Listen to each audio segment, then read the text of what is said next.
Iran has raised the ante in a high-stakes standoff with the United States. The Islamic Republic announced today that it has begun enriching uranium to levels higher than allowed under the 2015 nuclear accord.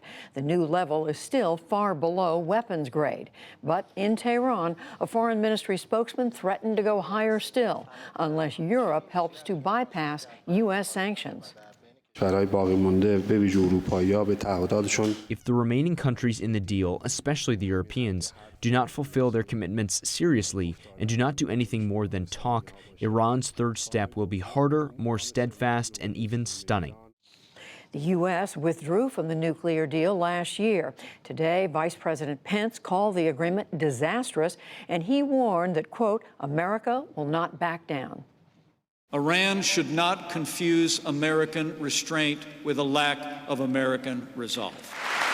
We hope for the best, but the United States of America and our military are prepared to protect our interests and protect our personnel and our citizens in the region. Under President Trump, the U.S. has sent thousands of troops, an aircraft carrier, and B-52 bombers to the Persian Gulf region. But he called off a planned military strike on Iran last month. In New York, billionaire financier Jeffrey Epstein entered a not guilty plea today to sex trafficking and conspiracy. He allegedly sexually abused dozens of underage girls in the early 2000s. A 2008 agreement let Epstein avoid prison time on similar charges in Florida. But federal prosecutors in Manhattan argue that they are not bound by that deal. We'll get more details later in the program. A federal grand jury in New York is probing Republican fundraiser Elliot Broidy. He served as vice chair of President Trump's inaugural committee. The Associated Press reports that the investigation is focused on whether Broidy illegally used that position to cut business deals with foreign leaders. U.S. Attorney General William Barr says that he sees a way forward on adding a citizenship question to the 2020 census. He gave no details today, but he said that he believes it is possible to address the concerns that led the U.S. Supreme Court to block the question.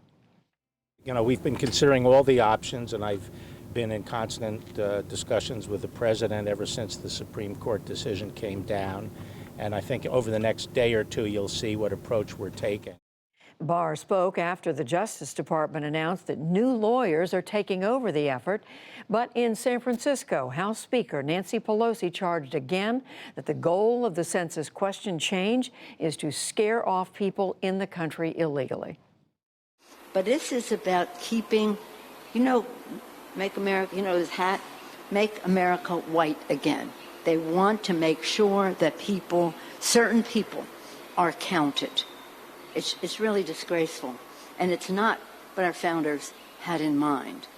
The census count determines the distribution of congressional seats and greatly influences the dispersing of federal funds.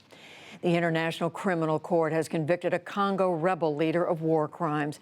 Bosco Taganga had been dubbed the Terminator. He was found guilty today of mass murder, rape, and sexual slavery in the early 2000s as rival ethnic groups fought over mineral riches.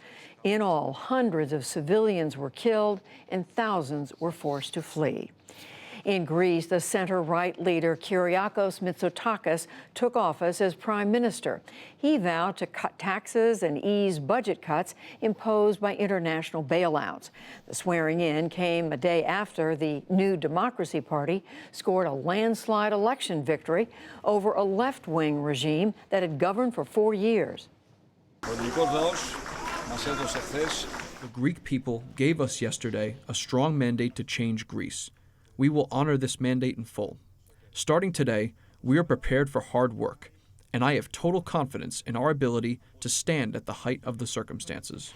The extreme right Golden Dawn Party was turned out of Parliament entirely. Back in this country, the U.S. Navy will have to wait a while longer for a new top officer. Admiral William Moran announced late Sunday that he is retiring. He had been set to become Chief of Naval Operations in August. Moran acknowledged that he had continued to rely on the counsel of another officer who was reprimanded for misconduct toward women.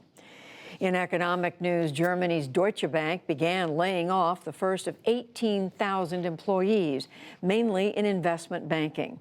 And Wall Street slumped again as hopes dim for lower interest rates.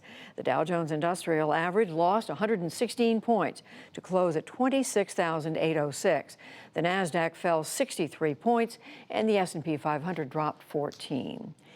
And the U.S. women's national soccer team headed home from France today after winning a record fourth World Cup.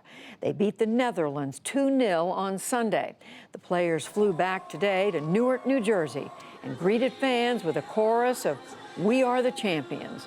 A parade is scheduled Wednesday in New York City. Still to come on the NewsHour, Californians without insurance face an uncertain future following the state's latest earthquakes.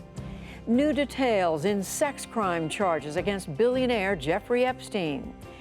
President Obama's head of Homeland Security on how to treat migrants, and much more.